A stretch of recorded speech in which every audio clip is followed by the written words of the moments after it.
Now it's Hannah. But what kind of, what different levies? Well, I mean, you can even do an income tax. I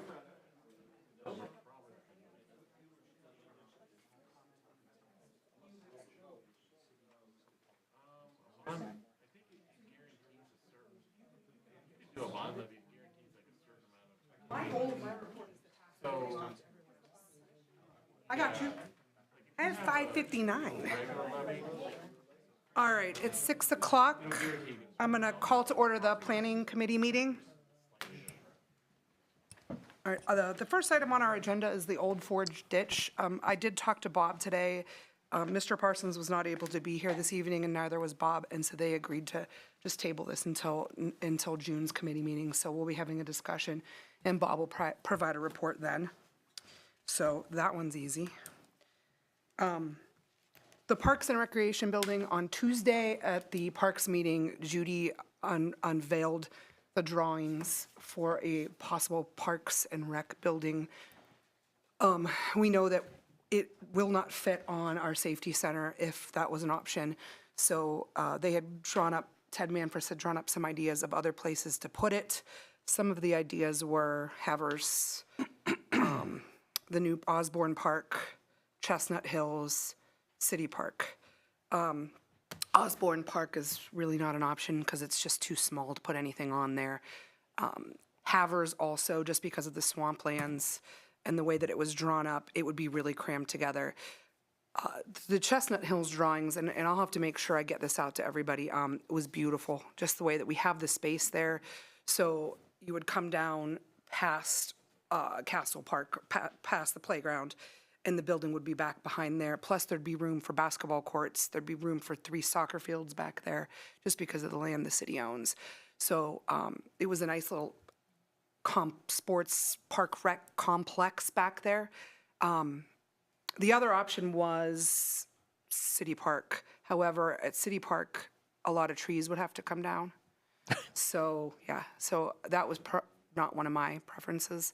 But, so we have some options. Parks and Rec certainly is not giving up on the possibility of getting a new building.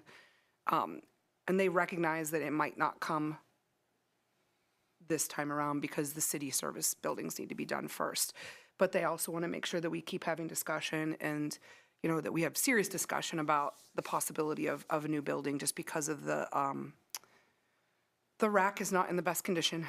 And so they really would like to expand and be able to utilize, I think Judy has some great ideas. So like to be able to utilize outdoor space, to be able to utilize the building more, to be able to rent out space in the building for some revenue, some of those things. So that's what's happening. I will make sure you guys get a copy of the rendering so you guys could see what it looks like. But that's just something that we have. And again, that cost was, I think, $8 million for that. So that's kind of where it went. It was kind of funny to see them squeeze everything onto Osborne because there's really nothing there. But does anybody have any questions on that? I just wanted to give an update to let you guys know it was moving forward and that some drawings were, that, you know, they were done and that Parks and Rec is really serious about raising the money for that to try to get a better facility. Do they have any plans on raising the money? It's still in the early stages. I think they just kind of wanted to see what they could do and where before they even had that discussion. So they are trying to see where they could get money from to do that. But they just kind of wanted to see, I mean, the renderings are really basic. And there's a 1-story and a 2-story option in those renderings. So it was just kind of give them some idea of what they could do with what we had. And, you know, I shared at the committee meeting that I thought it was a blessing that it didn't fit on on that Main Street site because there's room to grow at both of those parks possibly, and to be able to utilize outdoor and indoor space at the same time. The idea of having bathrooms opening outside, like they go indoor and outdoor, so there's locker rooms for activities and stuff. I think they have some really great ideas that aren't overzealous. I mean, they're really good basic ideas for the parks. So they are still in the early stages, though, of all of that.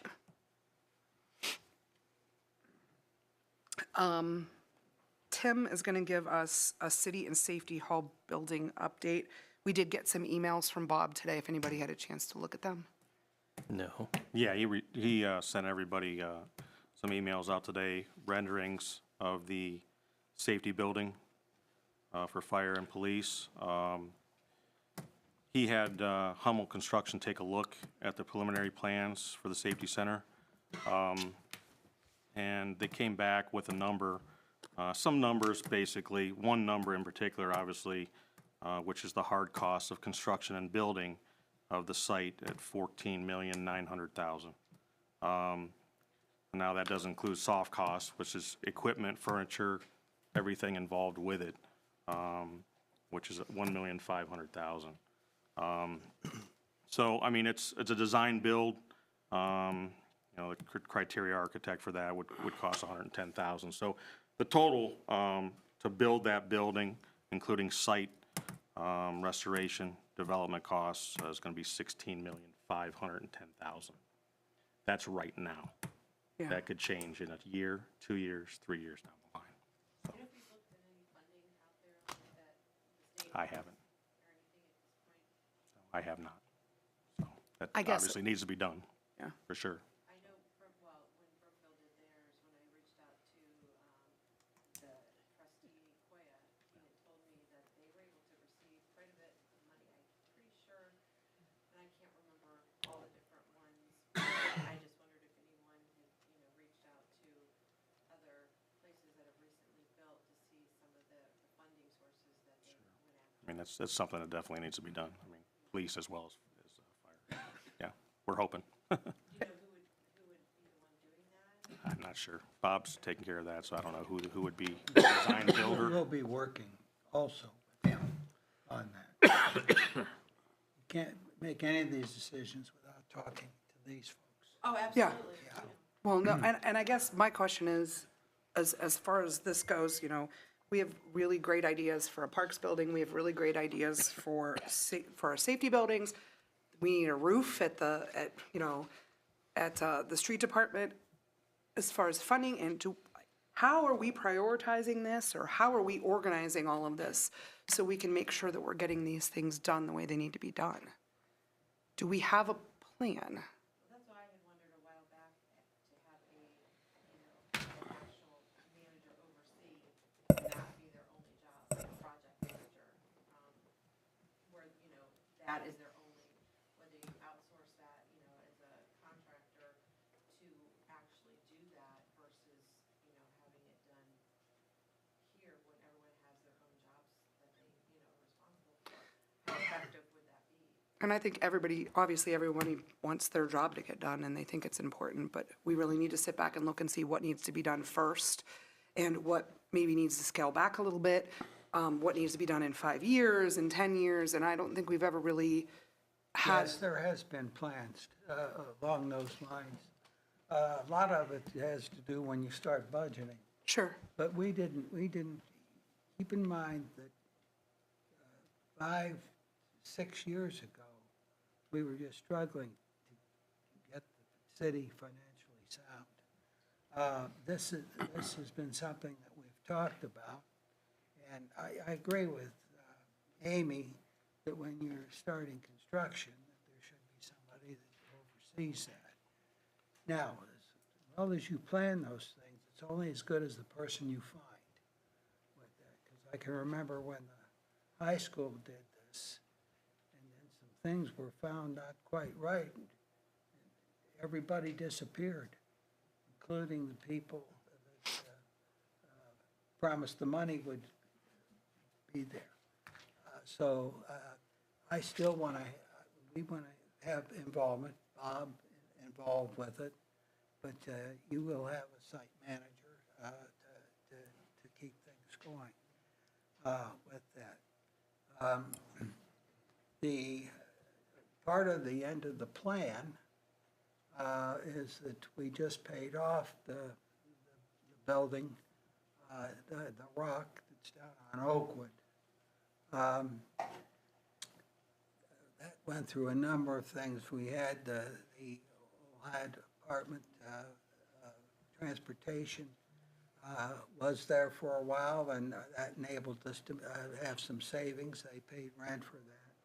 They got a new place that's down between Ravenna and Rutstown.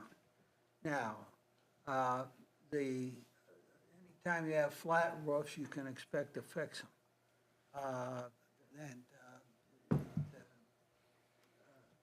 That's part of what they're looking at. But these are very preliminary renderings that you're looking at. We're going to start now, when we begin planning, and we'll be looking at the budgeting. We will look at that and see how that fits in. There's always been a 5-year plan when they could afford it, to do it on equipment and repair of buildings as that goes along. And this is a big step for the city to Sure. take. And I don't want to end up with a lot of nice buildings that we can't pay anybody to work in with that. But we'll move forward, and we'll be doing them not all at the same time. We will test the waters, and we have to then, we go to experts to tell us what it's going to cost in terms of, we just go down to the county building, and they'll give you an estimate of what kind of levy you have to raise X amount of dollars. And I know Bob, if he were here, the first thing he will say when the figures look high, they'll be higher next year. So, Well, and I guess I'm certainly not questioning how everyone's doing things. I just feel like we talk about it every month, but we don't actually have a plan as to, in 10 years, this is what it's going to look like, or a plan as to what's going to be done first, or we've never really prioritized to figure out whatever. I don't think I've ever taken the safety buildings off of first place Yes. with that. That needs to be done. It's also, hopefully, most communities support safety levies. Sure. Well, we can continue just to have conversation, I guess. Yeah, no, that's fine. I guess No, it's no, just, it's I that guess- planning piece. If I go to buy a car, I don't just go and say, I'm gonna buy a car today, and just go buy a car. I'm looking at it, I'm researching it, I'm saving the money, I'm figuring out where I'm gonna borrow from. Or like even all like of a those needs things. assessment too. Yeah, like all of those, what kind of car do I need? Like making all of those steps, and I wanna make sure, I mean, this is not a car, obviously, this is huge. So, just making sure that everyone's involved in that planning piece, or at least kind of know where we're at, because at this point, at least in my eyes, I know where we're at is we have drawings. Yeah, my thing was the funding, it's like, we keep hearing these large amounts, and then we're talking about going after levies. But before I would even obviously consider that, I wanna know what money is out there that's provided to us, that's possibly grant money, or, whatever money that we're able to get for this, so. Funds matching perhaps? Yeah, there's a lot of different options and what other communities have used, so that, would be my only question going forward on. I think that the township's money that came in was due to COVID and the money that the government was passing out to everybody. But if you haven't noticed, they've stopped passing it out. In fact, they're checking on us to see if we've spent it. If not, they want it back. Part of the problem is it's a very large, endeavor. And just today, we do have cost estimates. And they're pretty well, defined if you look at what Bob sent us. And by the way, it does include the option of hiring what, I think this is, I don't know if it's Hummel or Manfred is describing a criteria architect, which would cost $110,000. Obviously, these are all estimates. But I don't know, what about, selling municipal bonds? I don't know that a levy is always the first option. I mean, we want to look at long-term debt and where we are with that and where, if we can extend that further. But I don't think there's any disagreement. I'd be surprised if I heard anybody say that anything but the fire and police department were Right. first phase. But I get you, look, I know what you're saying. I mean, it seems like we're spinning our wheels. because we've been talking about it for maybe a year or so. We bought the land, what, a year ago? I don't even remember how long it's been. So these things take time. Yes, I just don't want to just be spinning our wheels Well, every month. And if there yeah. was some, Well, Tammy, help me out with, here. I know with you Andrew's understand. encouragement, we've been putting it on the agenda Yeah. for that very purpose, so we don't just put it in the back of our minds. It's just that planning piece, that budgeting, that, Is that next step? right. What does that look like? And how do we get from the drawings to a ribbon cutting? Well, and when would we advertise for having somebody come in and look at everything where we are that specializes in this and knows what's out there, knows like what opportunity for funding, like what Brumfield used. Yeah. You know, when I spoke with him, I talked with him for quite some time, and I can't remember, I think I sent you, Tim, the information on who we talked to. Did I send you that? I don't remember the name that you said. I can't remember either. You said but- you talked to Koya about it. Yeah, but I can't remember the firm that they use. But anyways, whatever. I think that it's worth, seeing who they use, checking them out, looking at other options, and at least bringing somebody like that in to have discussion with, to see, what they could do to get us to these next levels, if it's feasible to do that, and what funding opportunities maybe they could provide for us. Because in the long run, it may save us money versus us spinning wheels and, taking our own employees away from things that they need to be doing. And again, it's not our only big project that we have coming Right. down. I mean, certainly That's the, only my suggestion. yeah.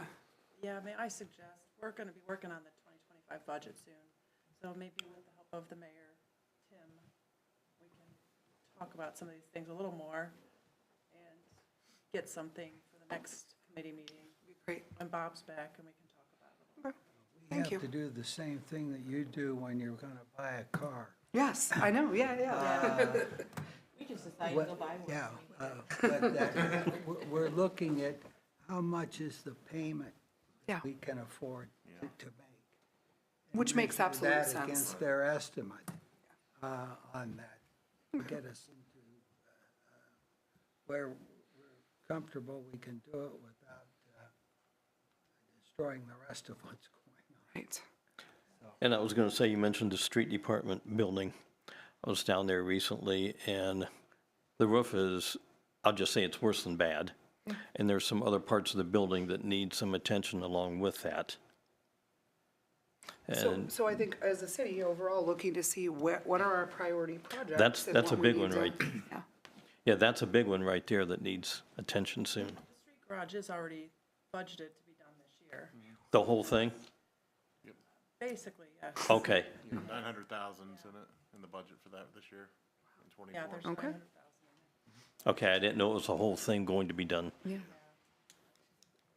There was a point we asked for some adjustments, and they've got newer information. Okay, good. I'm glad it's going to be done like that, because I was hoping instead of just piecing parts one year and the next or whatever. All right, thank you. Does anybody else have anything to add on the safety and city hall buildings? I move on from that. Pass it off to Rob for the council retreat, since you, Yeah, so, boy, I've talked about or thought about having a council retreat since the first month I was appointed to be on council. Only because it would have been helpful to me to get some, orientation. But I think I've mentioned, probably in somewhat private fashion, my desire to have a retreat with, and it wouldn't just be council, although I think the focus is, among the things we want to discuss, the focus would be how we conduct our business, because I think that's critical. And sometimes I think we just do things because we've always done them that way. Sometimes I think we don't really know exactly how to do things, and we make it up as we go along. So I think there are some critical issues that we could discuss and some agreement to how we either conform our practice to what we already have in our code, if we're not doing that, changing our code.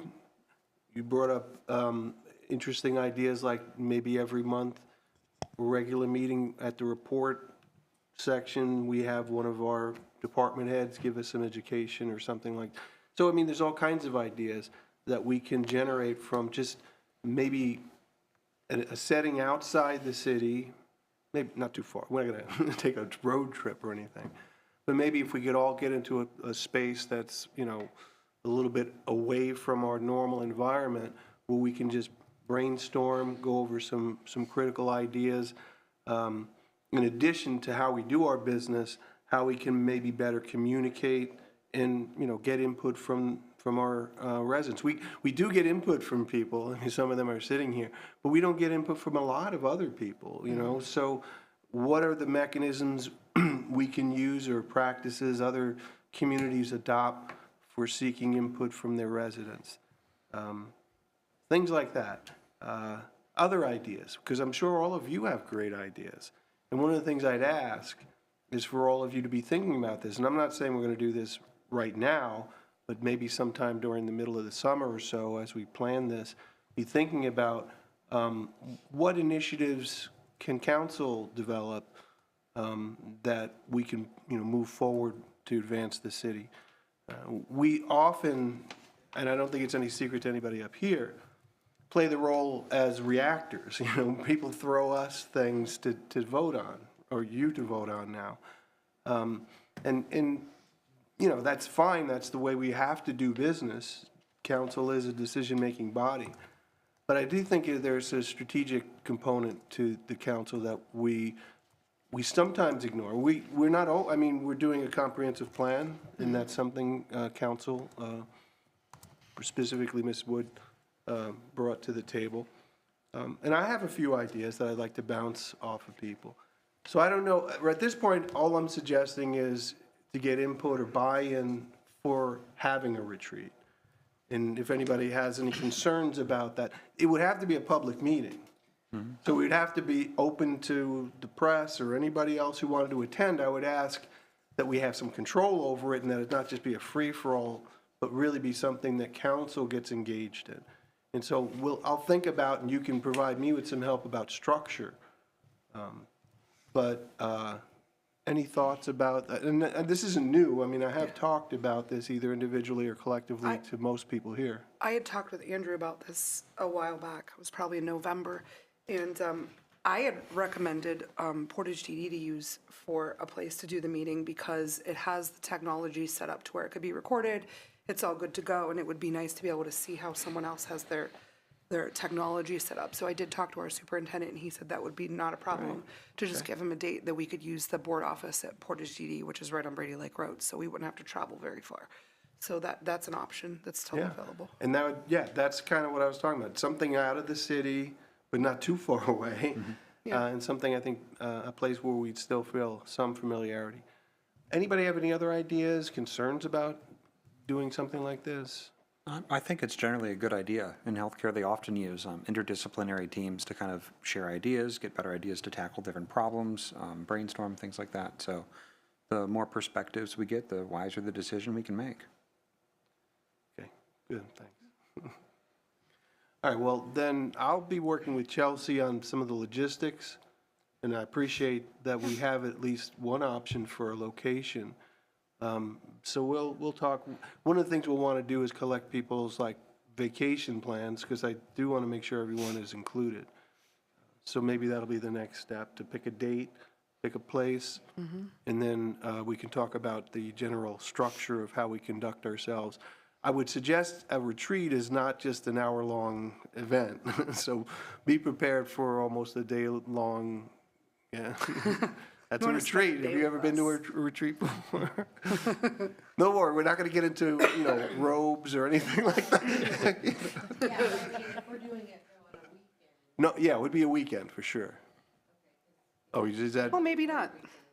Well, that's why I said we need to get people's. Broke it up, into two different evening sessions, instead of all in one day. I think one could be a lot, if you're talking for a long period of time. I think that's a long time to work. It's sort of like the immersion approach to, discussion that I think if we're committed to, like, and when I say a day, it could be like 10 in the morning to 4 in the afternoon or something like that, which is the better part of a day. But we'll see. I mean, I don't have any specific plans, so I said we need to talk about the structure. And if it doesn't work out on a weekend, then we can talk about alternatives. But I think most people here work during the week, and that would be a little bit harder to juggle everyone's schedules. Except for those of you that are off during the summer. Not off during the summer. Not me. Okay, then, All right. again, just the discussion item. All right. And then moving on to the 2025 tax budget. That's you, Tammy. We are planning on doing the tax budget throughout May here with the departments. We haven't even really started. This is a preliminary placeholder, and it'll come back to council in June. It needs to go to the county by July 20th, so we're looking to probably pass it on July 1st. All right. Does anybody have any questions on that?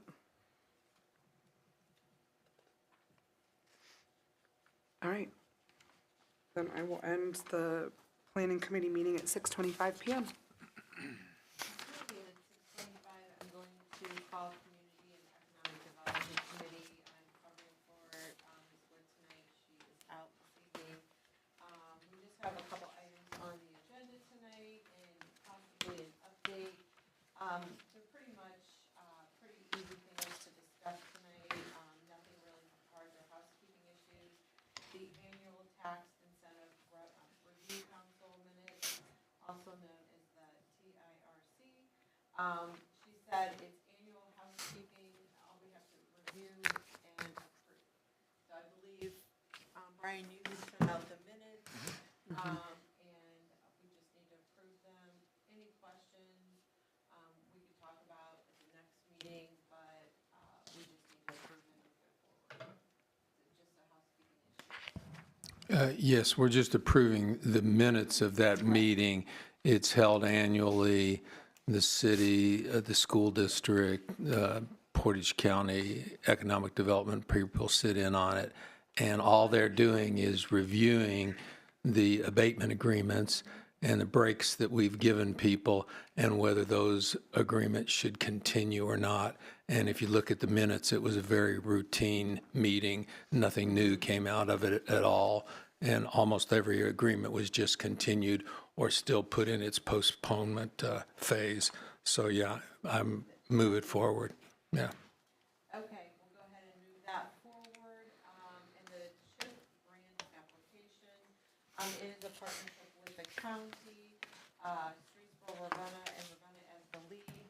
It's always been this way for the, I don't know how many years now, since it's the county's, had the partnership. It's been years, I believe. Yeah, it's been a while. Mike, do you have anything you want to say about this? It's just the same grant program that we've been doing No for changes. just about 30 years. The partnership, as Amy pointed out, we've had now for a good 12, 15 years. We're going for the maximum amount that the communities are eligible for. Same activities that we've been doing for the last few years, housing rehabilitation and home repair. Has the guidelines, have the guidelines changed any with, The only thing that's changed is the limits of each project have gone up. As you might imagine, construction costs have skyrocketed, and the program's trying to keep up with the average costs that a rehab would have. right, I know those costs have gone up, and I know that, with inflation and things changing, I just wondered if any of the limits of household income, with people that might need help, can qualify, because I know we've had several people that have had some, issues come up. I know we send them your way, and you guys do your best to try to help, but I just wondered if they've done any adjustments. The income guidelines change every year. Okay. Or at least are published every year. Are they getting lower and lower, or? Higher, lower, middle, and everything else. They come out from HUD, usually in late spring, Okay, and whatever they are is what they are. right, okay. Any questions? Move to go forward. Okay, thanks. I didn't mention the one most important thing, Yes. go Cavs. Well, Oh, you- no. One more important thing. The progress across the street. I see that, if you guys have all seen, it is moving positive forward. I see the sidewalks are going in. Anything you want to update council on since you were here and present? we're probably gonna be into the middle to late June by the time it's finished. Okay. I was just talking to Tim about not negatively impacting the 225th anniversary programs, and it sounds like there's not gonna be any issues there, because we had warned the contractor that we might need to kind of clean it up and at least have the pathways accessible and stuff like that, but it sounds like that's not going to be a concern. I think just keep looking out the window Yeah. Yeah. in the next few weeks. Well, I See can, some good stuff. I can attest, I'm so glad we did not close that road off years back because, you know, it's blocked off there and I was in Guido's on Friday. It was a congestion like you can't even imagine. I had to have some guys help direct me, but having that road blocked off made a huge difference. Yeah. So, And as of last week, we took the opportunity, because the budget actually is looking pretty good, to do a little additional concrete work on the sidewalk where some of the slabs had heaved. And we had several trip hazards and things like that, so we met with Mr. Finney and the contractor and are adding a few things. And we're gonna extend the curb just a little bit so that nobody's tempted to pull up on the sidewalk as a temporary parking space. good. All right, Other okay. than that, it's mostly what we had talked about before, and like I said, just keep looking and you'll see it come out of the ground. All right, thank you. Mike, you probably talked with Tim about this, but we're also having Art on Main Street the same day as the other. Right. Okay. It doesn't sound like that side of the street's gonna be heavily used. Yeah, we're going to try to keep that stuff more towards the county courthouse side. If we have to use the curb side, it'll be on this side, which will be the south side. All right, there's still certain participants in that their place of business is on the other side of the street. Yeah. By June 8th, I expect the sidewalks to be completed, just from what I'm seeing as far as progress goes, because obviously they broke out the old slabs. They haven't cut the curb yet, but I expect that to happen over the next few days. So I'm thinking by the 8th, the flat work will be done. Pretty sure. The arches and some of the other fabrications will probably take a little bit longer. But the underground electric and flat work, I'm expecting over the next week or two at the most to be basically wrapped up. I also don't know quite how long it takes to set those bricks. There's a section of underneath the first set of arches that is reutilizing some of the city's bricks. I'm not quite sure how that impacts the schedule. I imagine it takes a little bit longer. I think so. Thank you. Thanks, Mike. Thank you. Bye, have a good watch party there. Plenty. We got the TV if needed, right? Okay, any other management updates? If not, I will adjourn this at 6:35. To you. Yes, okay, at 6:35, I'm gonna call Public Health and Safety Committee to order. Pretty simple, I do have one question on the second item.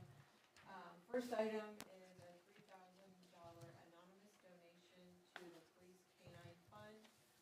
There is no match to this, this is just a generous donation, another donation that we have received to the police department by someone. I think we should just take the money and run and be excited that somebody thought enough to donate money. So I would say. Yep, take the money and run. Yes.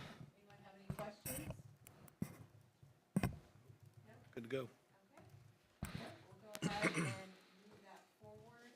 Next item on the agenda is the school resource officer contract. I guess I just wanted to know a couple things. With the levy not passing, anything changing as far as what we contribute, what they contribute? Has there been any impact on that? So far, there's not. It goes before their board on the 20th of May. Okay. So they reach out to us, actually, as well, to get this going. And they haven't asked for anything. We haven't changed anything currently. So unless they don't pass it from their forward on the 20th, then it should go through, and then we'll pass it after that. I know, I had talked to our captain, and I know that, I don't know if there's, you know, some of, and of course, this is all things I think to be decided amongst the administration and how they choose to use their money, but, I'm not sure if there's any extra grant funding, or maybe, I know the water, meter position that never was replaced, but I am concerned on the amount of time that is spent at Brown Middle School. And I'm concerned that they could actually use another officer for extra time. And I don't know if there's a way that the city can help, or look at opportunity, other funding sources to help, you know, provide an office, you know, maybe 1.5, you know, officers, or something to look at, but, I think right now, with the amount of time at some of the other schools in particular, I'm just concerned that one police officer is not enough, but I Have you know. talked to Chief Wallace I in have the not past talked about to this? Chief, he's out of town right now. Right. I talked a little bit with the other one that's in for him. I've talked to, some teachers that are dealing with a lot of struggles, and I've checked some police reports as well. And, so there is information to back that up, but I'm just concerned, and I'm concerned about the overall safety. I know it's also a school issue, but if our police are getting involved in some things, and I just I wanna help do what we can, and working together absolutely. with the schools, because I think it's important, you need to have the two work together. I would say it's something, excuse me, coming up, talking about budgeting, if Chief Wallace is interested in looking at that, then maybe we should for the 2025 budget. Well, I mean, this is a contract. If you're gonna pass this forward, Yeah, it's, this is a contract. but This- is this the same rate, 75.24 an hour? It is the rate of the officer plus the fringe benefits. Oh, oh, okay. We still have to pay into that on our part. They reimburse That's us for fine. 50%. I'm just asking if this is the same as it was last year, or if it's increased? It only increases when his salary increases. Yes. The percentage that it does, because it is a Next year. So next year, when they get their salary increases, they will increase.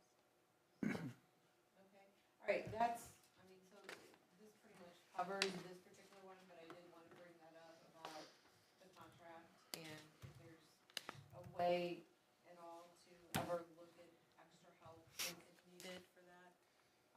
Matt and Tyler, are you okay with moving this forward? Yes.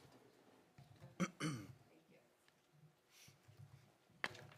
Is there a management update? Just a warning, as you travel through the city, be careful. Careful what you wish for, right? There's some big holes right there in that road. Never quite sure exactly where they're gonna be working, but they are working all day long. And they're gonna start working nighttime, I think it might be tonight. To end the downtown, they wanna, work here, and not have the heavy traffic. So, we have okayed that project for the downtown area. It looked like they finished the base coat on the west end today that they had tore up. It looks like they've got the base coat all the way across all 4 lanes at this point. And let your friends know the base coat is not the final coat. Yeah, I'll be the next thing. Anyways, and I'm also thankful that I've lived here my whole life, that I know about every back road in Ravenna. So I do make use of them, so, you know, we can go around. So. You're better than me every day. I forgot they're doing, how do you forget that they're doing that? I do every morning. I forget and then I get stuck. Yeah. Okay, I don't know, what time is it? 6:40? Yep. I'm gonna adjourn public health and safety. All right, we're early. Yeah, I'm perfect. 6:40, I will call Streets and Sidewalks Committee meeting to order. We have 3 items on the agenda this evening for discussion. First one was brought to us by Ms. Chambers last week. She had an issue with parking two residents parking almost directly across from each other on Park Avenue, which made it impossible for anybody to get through. She was upset about that. She said it's happened on numerous occasions. I believe it's pretty close to your property as well, Paul, right? Yes, I could actually flip a stone and hit either vehicle if I wanted to. So. I mean, literally. Don't do that. Well, Have another problem. I'm saying it's that close. So my suggestion to I'm the not saying I'm going residents- to, but My first the thing that I tell the residents when they contact me or other council members with that problem is to please call Ravenna PD. They can ask these individuals to move their cars if it's creating a hazardous condition. Ms. Chambers wanted to make one side of the road no parking. We try to avoid that. We've tried to avoid that in the past if we could. But just wanted to, I know this isn't committee of the whole, but wanted to open it up to see if there were anybody that supported that idea, or if we should just continue to tell the residents to contact the police. They can give them warnings, they can cite them, and if need be, we can have the cars removed. well, I can tell you that particular incident she was referring to, an officer came out and he asked for that one individual to move his car. He said, I don't have to. I'm allowed to park on the road. The ordinance says I can park on the road anytime I want to. So I'm leaving my car right there. That's a quote. How do you decide? So if there are two cars that are parked there, okay, how do you decide which one has to move? You make them both move if there is no sign there? If you have no sign where it says no parking and you have the two cars there that are creating an obstruction in the road, who is the one that has to move?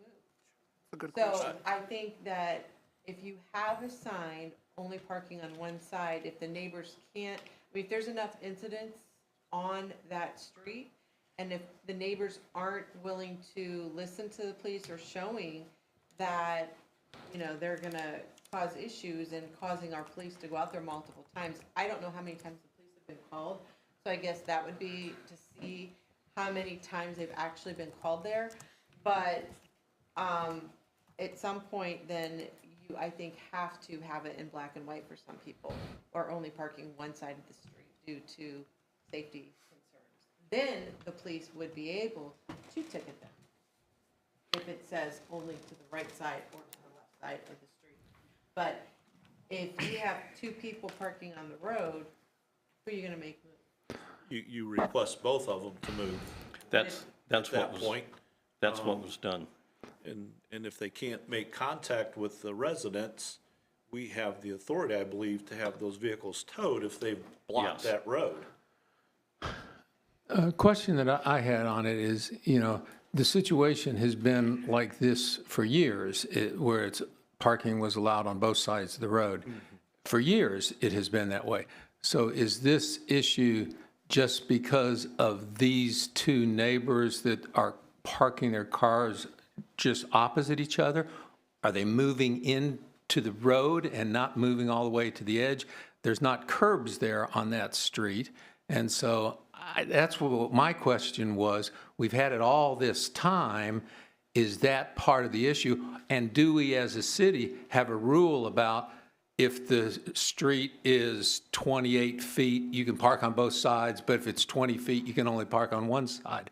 I didn't know whether there was that issue going on with Yeah, I it. don't believe we have anything like that in place. As an Paul, do example. some of those residents have, I want to say some of those residents on that road, it is a narrow road, some of those residents have in the past parked on the tree lawn, is that correct? And received letters?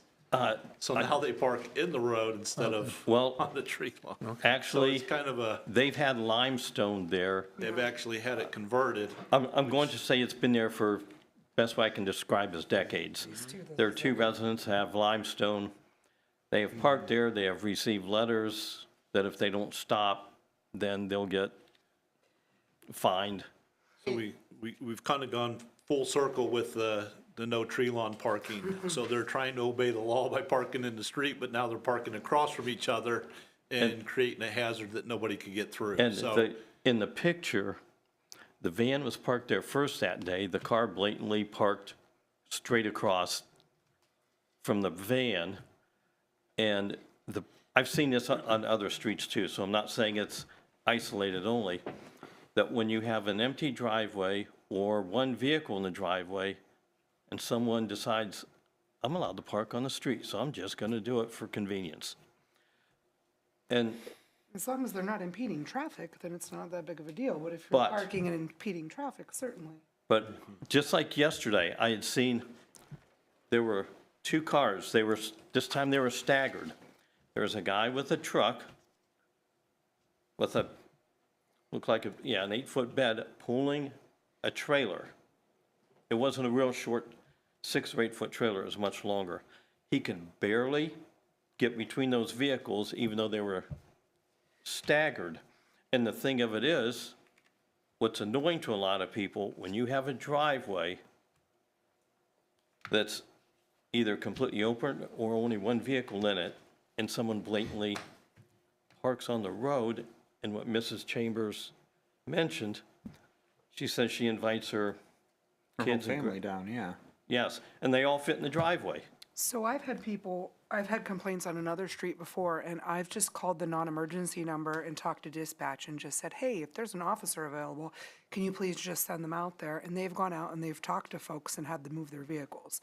And they'll have record of that, so we could see if we're telling residents, listen, if there's an issue and you can't get through, don't call 911, call the non-emergency number and let them know that there's an issue, that emergency vehicles can't get through, and if they have time, they'll go out and take care of it. I mean, that's kind of, right. and that kind of helped in the area.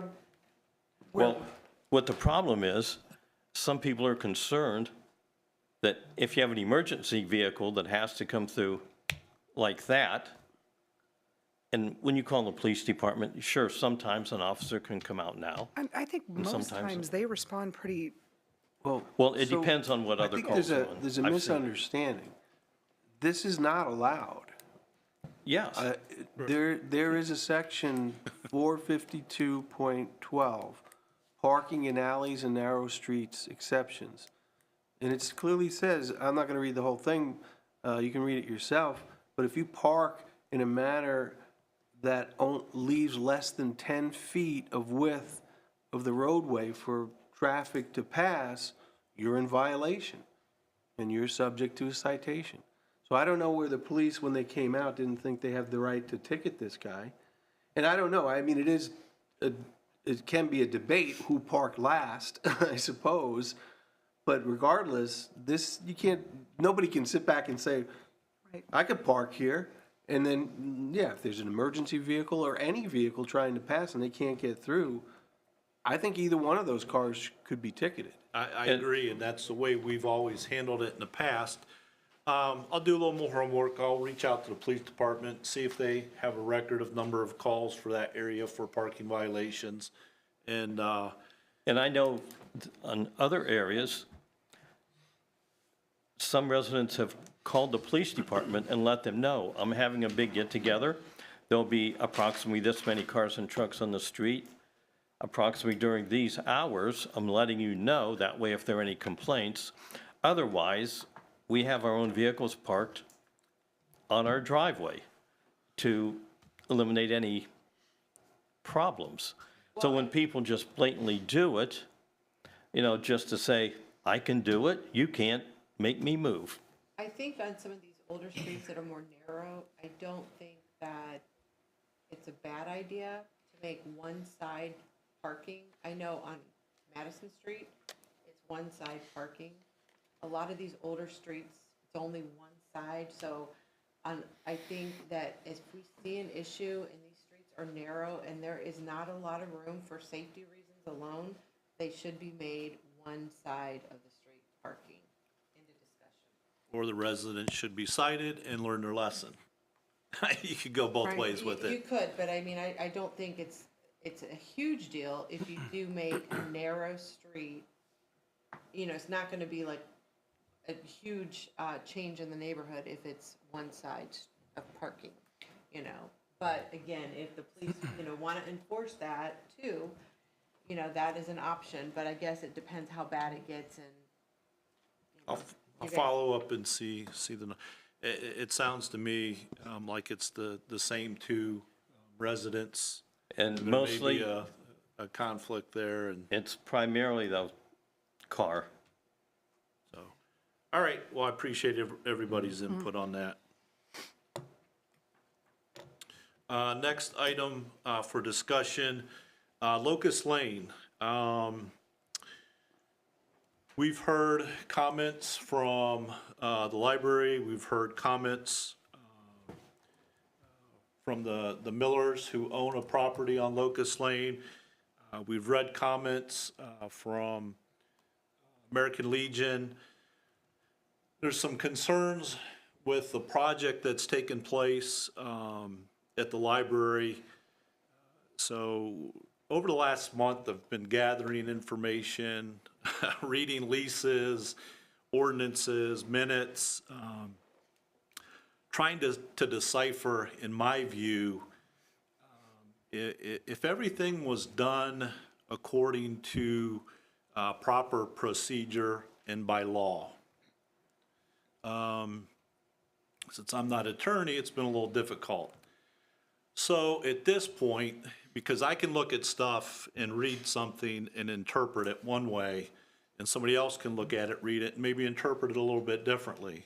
So at this point, I think it would be prudent to reach out or retain a third-party attorney to look at this information, give us an opinion on whether the law was followed in this procedure, and then council can then make decisions from there.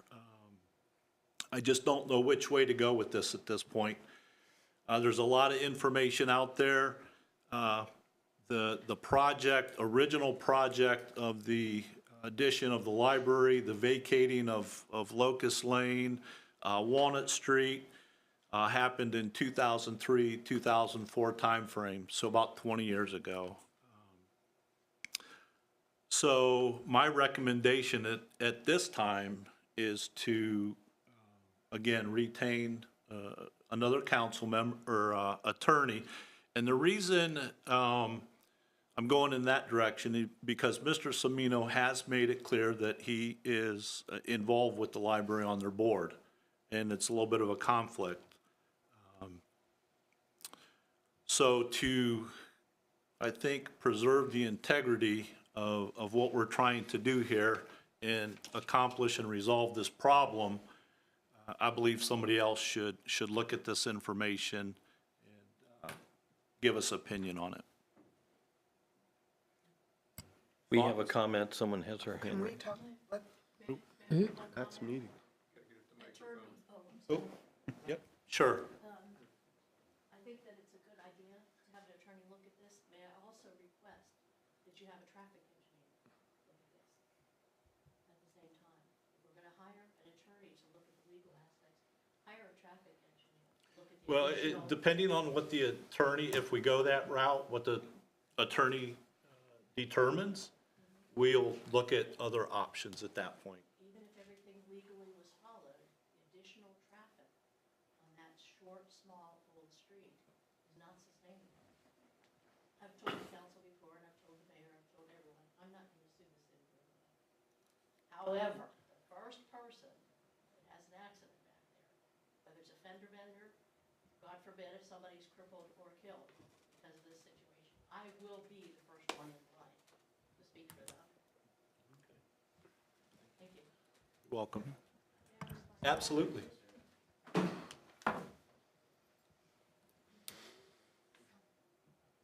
I think that's a huge assumption that there will be additional traffic on that road just because of our project.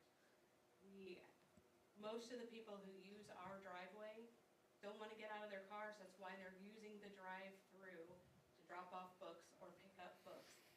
Most of those people have never crossed into our driveway. They've always turned right and gone down Elm Street. There are very few people continued into our parking lot. That's the whole reason they went go through the drive-through, is so they don't have to get out of their cars. So I think it's a huge assumption to say at this point that there will be this dramatic increase of traffic onto Locust Lane. It's an assumption. Thank you. That- Yeah, Mr. Stevens.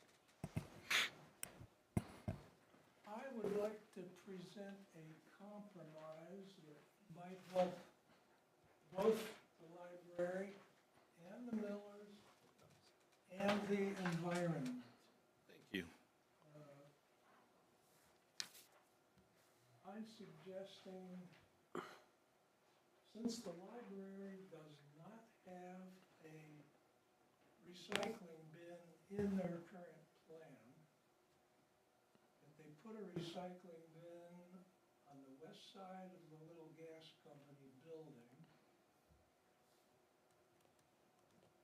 This would also be good for the environment, since right now, people throwing their books there and papers they're discarding in the trash instead of recycling them. And the pavement in front of that recycling bin could be a turnaround where people could turn around instead of turning around on the Miller's property. I see it as a win-win-win proposal. The recycling bin should be put back at the north building line of the gas company. It's a total distance of 35 feet, so we'll probably leave about 30 feet for a turnaround. Thank you. Thank you. Of course, you can say that's a good idea, because it would be at our expense. The curb's already for it. Mr. Harper, I kind of was in the same position as you, wanting to look at the different purchase agreements and leases and the easements and all those things. And I guess I'm questioning, is our purpose of having the lawyer look at it to see if something was done that was outside of their legal ability to do? Because in the documents, it shows that the library can improve, modify, fix up, change the property to the extent that they desire. And so is that the part of what we're wanting the lawyer to look at, to see if they've exceeded their authority in that way somehow? I think the discussion of is Locust Lane now too narrow is, I don't know if that's the scope of a lawyer to look at, especially when Locust Lane, the actual area of it now is going to be a little bit wider, like another 24 inches wider. So I'm just asking that. Yeah, and that's where I would say that there may be a difference of opinion on how that reads. Okay. With conversations with individuals. And I can't determine one way or the other what exactly with those older documents. It looks like they're pretty clear, but when you get down into it, I'll read it one time and think everything's fine. Next thing, something jumps out at you. It just, to me, there's still a lot of unanswered questions. I've asked some questions and not received answers, which just makes me a little concerned. I just want to make sure that everything was followed correctly as far as the plans, how the plans were approved. Should council have been involved? There's wording in there with ingresses and egresses, with the roundabout in the parking lot, and there's just a lot of different stuff that I think somebody else should take a look at.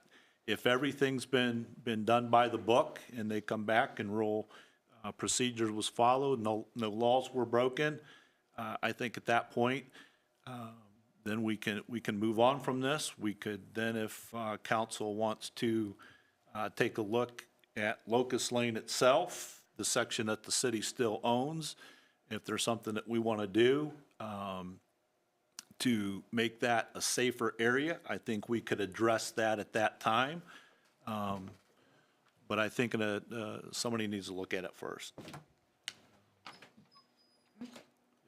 So procedurally, because Matt and I talked before the meeting,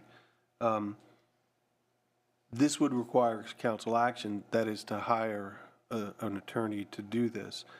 So the first step is to get it out of committee. So we have, well, presently one person on the committee. It takes 2 votes to move something out of committee. Oh, okay, well, that, and the, okay, so, and the code does allow for an absentee council person to have a substitute. And certainly Paul, when he gets back, can weigh in.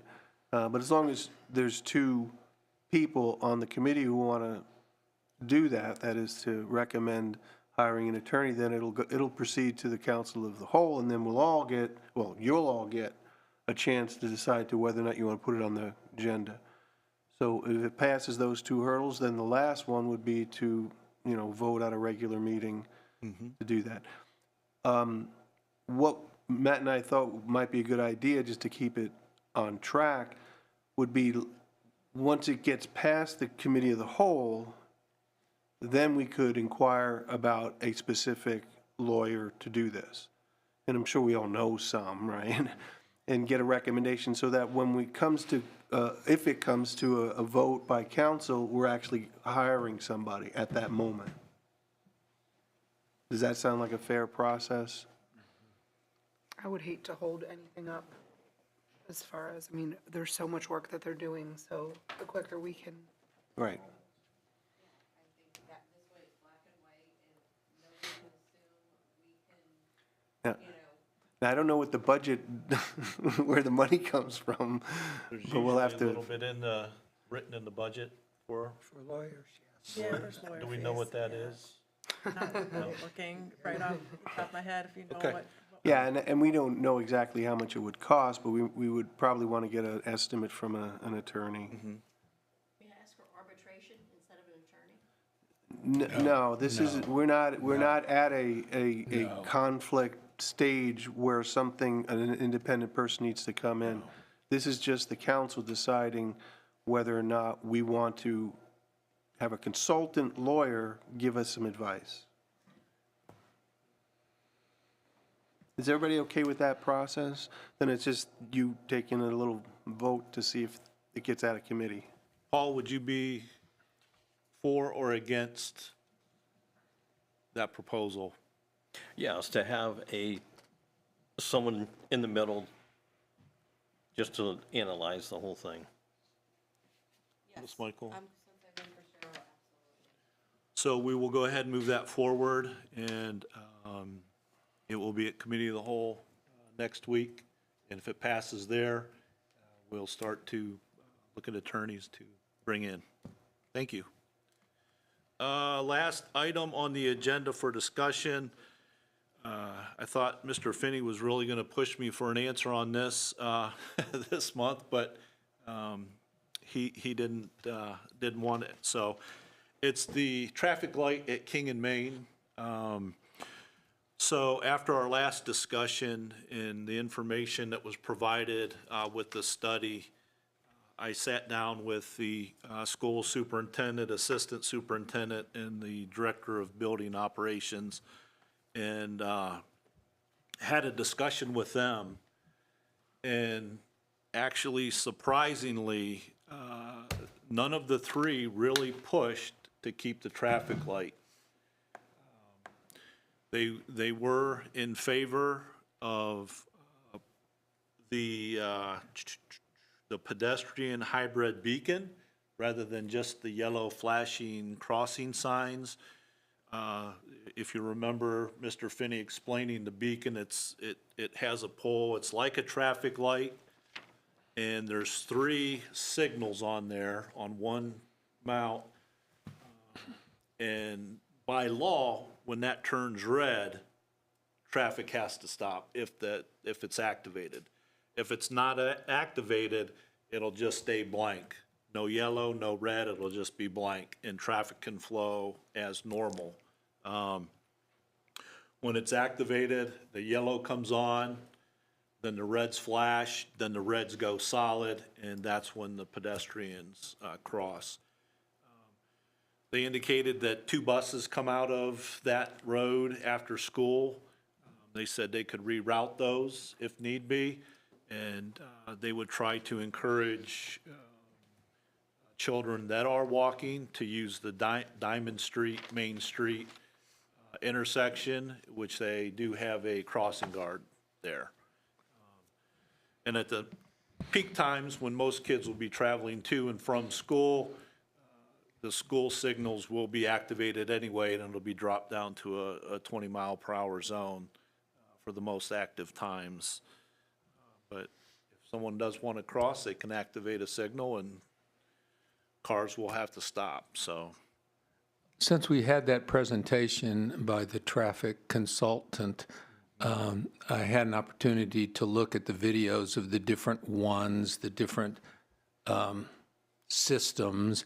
And I guess because it's kind of got a heightened awareness of it, in driving around the last week or so, I've seen a couple of them exactly, you know, the flashing strobe that's over at the side of the road. Right. That calls your attention to somebody's going to be walking across.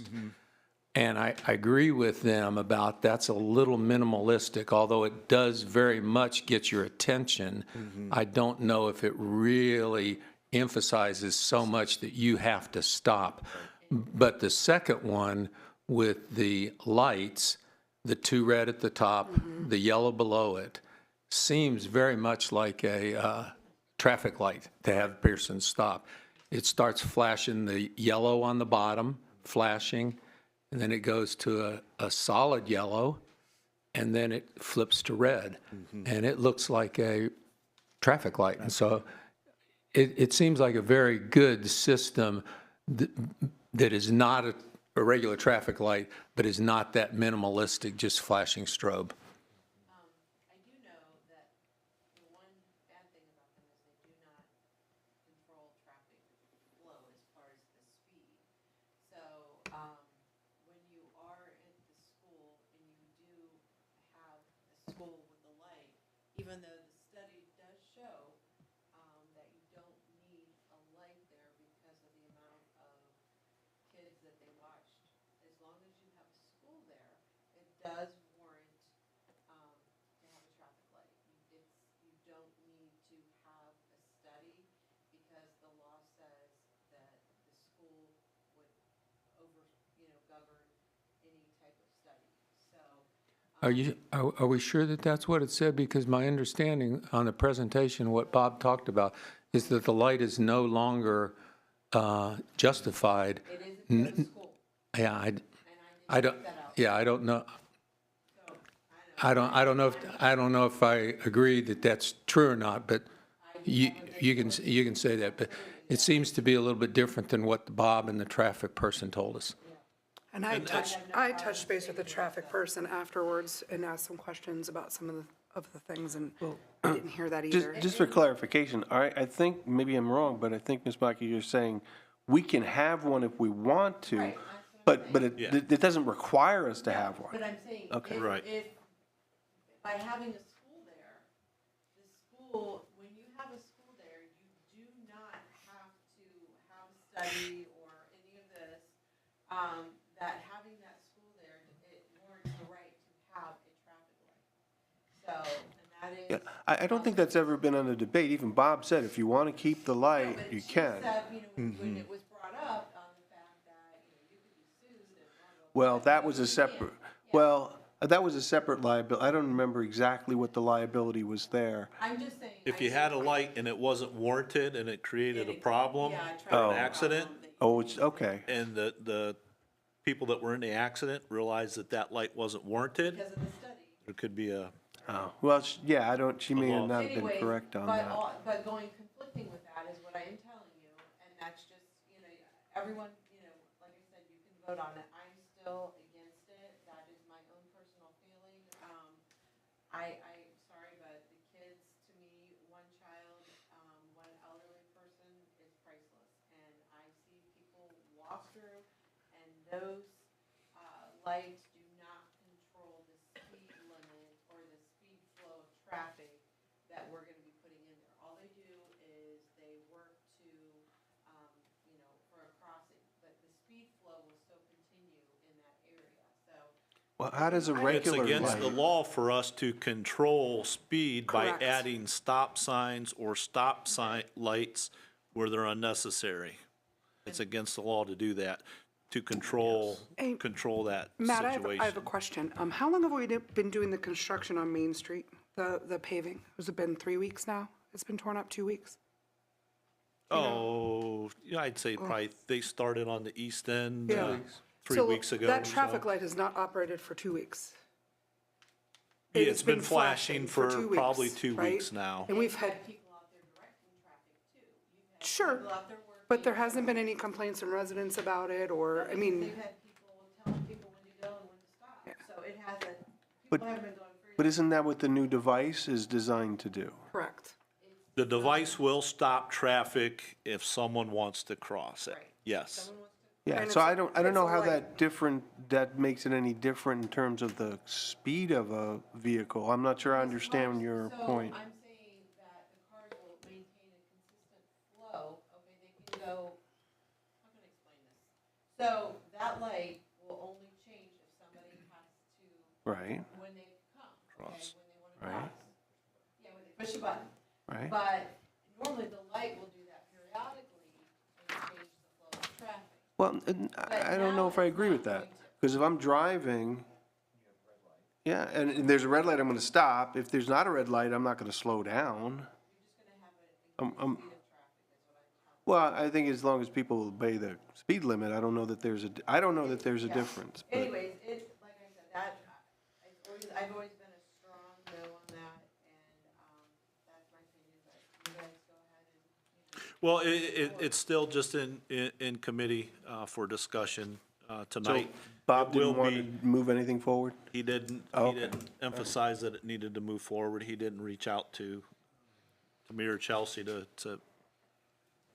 make sure it moved To forward. my or- understanding, it would go till next month. Is it against the law to not have a green light, just to go from flashing red to flashing yellow? Yellow means caution, people usually do slow down. Do you have to have it switch to a green light? I'm not following the question, I think. If the light's flashing red, you have to stop, or you're Correct. going to stop, okay? Then does it go to a green light? It goes blank. It goes There's blank. no green at all. Can It will go only to be, flashing yellow instead? it will go to flashing yellow if it's activated for a pedestrian to cross. It will flash for a certain time and then go red. Can it flash yellow all the time? And No. only flash red when someone wants to cross? No, because it's supposed to be for a pedestrian, when pedestrians are utilizing it. And so it's not a So, regular traffic light that no, you can change and just have it flash yellow all the time? no. No, it's not. Sorry. Yeah, no, that's okay. Yeah. So, but I have talked to several residents that live on King Street and that alley, and they are concerned. They have not obviously showed up, they did voice their concern to Sure. me. And I'm happy to share my feelings as well as their feelings, so, but I understand, I'm not sure what their concern would be. concern is the light being gone. They don't like the thought of that light being gone. That is their concern. And I'll be quite honest with you, I was leaning towards having a new traffic light installed there until I talked to the school officials, the administrators.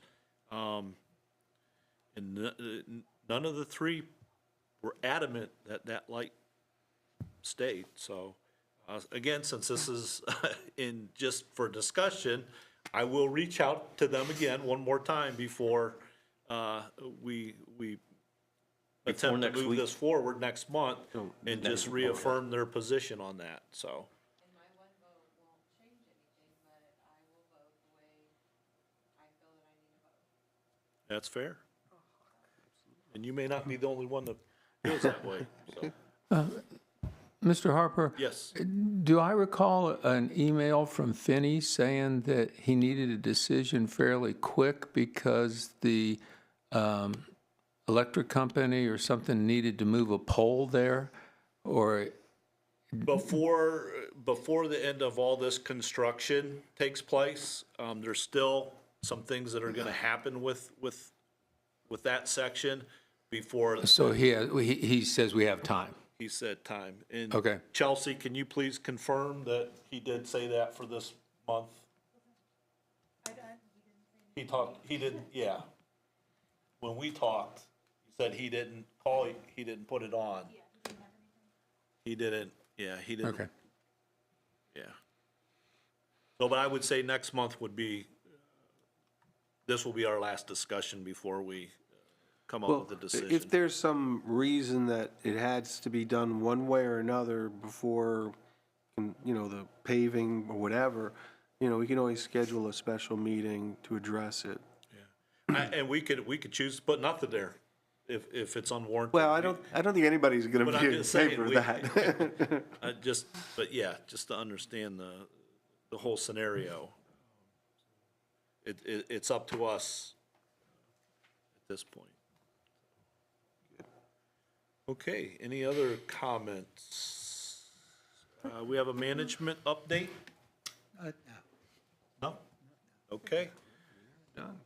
At 7:16, I will adjourn the Streets and Sidewalks Committee meeting. This is the email.